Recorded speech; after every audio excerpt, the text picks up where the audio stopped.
ఈసారి జగన్మోహన్ రెడ్డి గారు కానీ గెలిస్తే దేశంలోనే జగన్మోహన్ రెడ్డి గారి పరిపాలన, జగన్మోహన్ రెడ్డి గారు అవలంబించిన సంస్కరణలు, జగన్మోహన్ రెడ్డి గారు తీసుకొచ్చిన ప్రతి అంశాన్ని దేశం మొత్తం ఒక కేస్ స్టడీ, ప్రతి రాష్ట్రం ఆయన వెళ్ళి వస్తుంది. ప్రతి వ్యక్తి జగన్మోహన్ రెడ్డి గారి పరిపాలన గురించి చూస్తారు.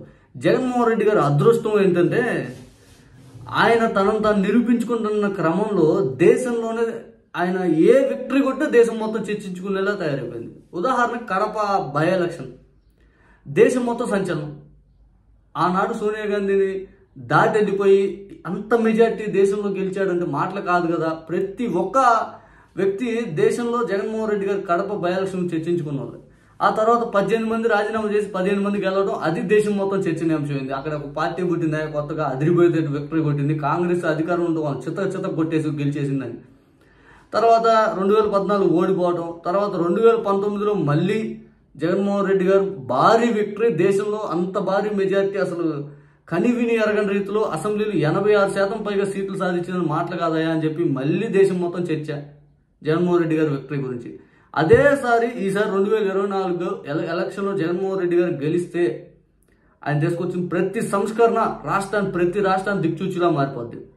విద్యా వ్యవస్థ మారిపోద్ది, ఏదైతే వైద్య వ్యవస్థ మారిపోద్ది. ఈ రెండు ప్రభుత్వం అంతర్లీనంగా పూర్తి స్థాయిలో ప్రభుత్వ బాధ్యత వహించాలి అనేది దేశంలో ప్రతి ఒక్కరికి అర్థమైపోద్ది.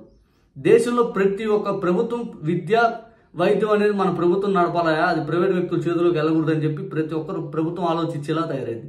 ఇంకా 2.5 లక్షల కోట్ల రూపాయలు ప్రభుత్వం సంక్షేమ పథకాల రూపట జనాలకు డబ్బులు ఇచ్చింది.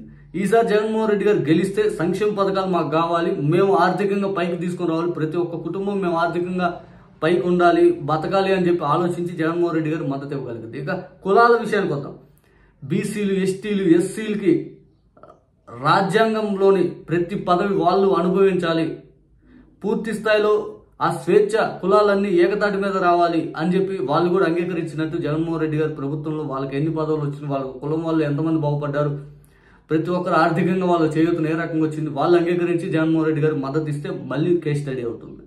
జగన్మోహన్ రెడ్డి గారి ప్రభుత్వం పూర్తి స్థాయిలో ఇంత చేసుకొని వచ్చిన ప్రతిపక్షాలు ఆయన కొట్లాక అందరూ ఒక తాటి మీదకి వచ్చి ప్రతి ఒక్క జగన్ కొట్టాలి, ఇబ్బంది లేదు, ఓడించాలి, కానీ జగన్మోహన్ రెడ్డి గారు దించేయాలి అని తాపత్రయపడుతున్నాం. వాళ్ళని చిత్తుగా వాళ్ళు తిరిగి జగన్మోహన్ రెడ్డి గారు దెబ్బకు కొట్టగలిగితే దేశం మొత్తం జగన్మోహన్ రెడ్డి గారు బలం చూపిస్తుంది. జగన్ అనేవాడు దేశానికి గొప్ప నాయకుడు రా, ఈ వ్యక్తి కదా దేశంలో ప్రతి ఒక్కరికి కావాల్సింది అనేది దేశం మొత్తం చర్చించుకునేలా తయారైంది. ఇదన్నీ జరగాలని మనస్ఫూర్తిగా చాలా మందిలో, నాలాంటి యువకుల్లో కూడా ఎక్కువ ఆశ అయితే ఉంది. మరి చూద్దాం జగన్మోహన్ రెడ్డి గారి భవిష్యత్తు ఎలా ఉంటుంది అనేది.